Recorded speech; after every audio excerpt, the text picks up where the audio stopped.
मुलाकात हुई है, हज़रत उमर साथ में है, दोनों बुजुर्ग मुलाकात करने गए हैं तो देखा कि हज के दिन हैं और नमी ज़िलहिज्जा है और हज़रत सैयदना उवैस क़रनी को देखा कि वो मुसल्ले पर बेइंतहा आंसू बहा रहे हैं। हज़रत अली ने पहचाना, निशानियां जाहिर थी, सलाम फेरने के तरह ध्यान से सुना करो भाई, इधर देखो, इधर देखो। कुछ लोगों को बड़ा शौक है अपनी फजीलतें बयान करने का, उनका नाम अगर ठीक से न लिया जाए तो नाराज हो जाते हैं, है ना। मेरा नाम यहां भी लो वहां भी लो, मुझे जानते नहीं हो तुम। इश्तिहार में अगर नाम छोटा आ जाए ना तो लोग जलसों में नहीं जाते, हमने देखा है। मगर मैं उन सब का रद्द तो नहीं कर रहा हूं, मगर बता जरूर रहा हूं आपको बात। उवैस क़रनी वो आशिक़ रसूल है कि जिसे सनद ज़बान मुस्तफ़ा से मिली है। यानी पूरी दुनिया ये क्लेम करती है, दावा करती है कि मैं आशिक़ रसूल हूं, पूरी दुनिया ये कहती है ना। मगर हुजूर ने अपनी ज़बान से फरमाया कि एक मेरा आशिक़ है, उसने मुझे कभी देखा नहीं और उसका नाम उवैस क़रनी है। सुभान अल्लाह, सुभान अल्लाह। बोलो तो सही जरा यार, सुभान अल्लाह। तो उवैस क़रनी सनद याफ्ता आशिक़ है और ज़बान हुजूर की उसे बता रही है ये मेरा आशिक़ है। तो हज़रत उवैस क़रनी मिलने के लिए गए, से हज़रत अली मिलने गए। हुजूर ने फरमाया था तुम दोनों दुआ करवाना मेरी उम्मत के लिए। तो देखा हज़रत नमाज पढ़ रहे हैं और बहुत ज्यादा अल्लाह वाले बस रोते रहते हैं। मैं आपको सही बताऊं, जो रोना नहीं सीखा ना वो तो उसे इस्लाम की हवा तक नहीं लगी है। गौसुल आजम शेख अब्दुल कादिर जिलानी ने फुतूल गैब में इरशाद फरमाया, फरमाते हैं गौसुल आजम जो रात के वक्त में तन्हाई में अल्लाह के सामने रोना नहीं सीखा उसे इस्लाम की हवा तक नहीं लगी। शेख इब्नुल अरबी फरमाते हैं कि जो ये कहता है कि मैं मुसलमान हूं और एक हफ्ता गुजर जाए ना वो खुदा के खौफ से रोए न इश्क मुस्तफा से रोए, तो फरमाते हैं मुझे तो उसके मुसलमान होने पर ही शक है।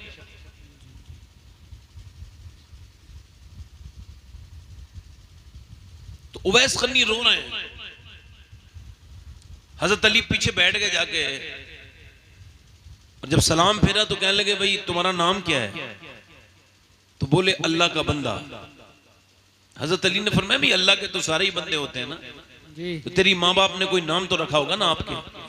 तो पहली बार देखा था अली को मिले नहीं थे इससे पहले, मगर मार्फत का ये आलिम था, कश्फ का ये आलम था कि उवैस क़रनी ने पीछे को देखा। हजरत अली ने फरमाया तेरे माँ बाप ने कोई नाम रखा होगा, तो पीछे मुड़ के देखे, हाँ अली अगर अल्लाह मुझे बख्श दे तो मेरा नाम उवैस क़रनी है, और अगर ना बख्शे तो बोल क्या नाम है। अगर बख्श दे तो नाम उवैस क़रनी है। तो मैं तो भाई उवैस क़रनी के जूतियों की धूल भी नहीं। मौलाना साहब ने मेरी तारीफ की है, मैं किसी लायक नहीं, अपनी औकात सिर्फ इतनी है, कुछ नहीं बात सिर्फ इतनी है, कल भी टुकड़ों पे उनके पलते थे और अब भी टुकड़ों पे उनके पलते हैं। मुझे कभी फर्क नहीं पड़ता है पब्लिक ज्यादा हो या कम हो, ज्यादा पब्लिक कोई मेरी बख्शिश की जमानत नहीं बनेगी और कम पब्लिक मेरी बख्शिश में रुकावट नहीं बनेगी, है ना साहब। मुसलमान अपनी बख्शिश पे ही नजर रखता है।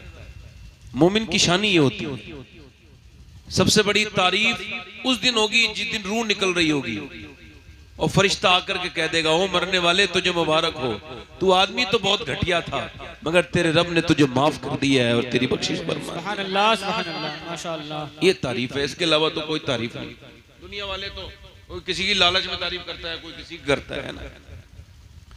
आप बहुत अच्छे लोग हैं, मैंने सुना है जो है वो बुलबुल साबरी हजरत सैयदना कारी अब्दुल लतीफ साहब रहमतुल्लाह ताला अलैह का बड़ा लोग मानने वाले हैं। मुझे भी एक बात का फख्र जरूर है कारी अब्दुल लतीफ साहब के बारे में कि मेरे बड़े ताया हकीम सैयद अहमद अली शाह रहमतुल्लाह अलैह वो बहुत बड़े हकीम थे। तो उनकी दवा वो कारी साहब चंदोसी से मंगवा के पीते थे, हकीम की दवा मेरे ताया की। तो कारी साहब ने मुझे, जब मैं बहुत छोटा था, मुझे पता नहीं महीने का था या 2 महीने का था, तो कारी साहब ने मुझे अपनी गोद में खिलाया था। और ये मुझे फख्र की बात है, कोई वली अगर आपको मोहब्बत कर ले तो फिर अल्लाह भी आपसे मोहब्बत करने लगता है। जी बेशक बेशक, सुभान अल्लाह सुभान अल्लाह।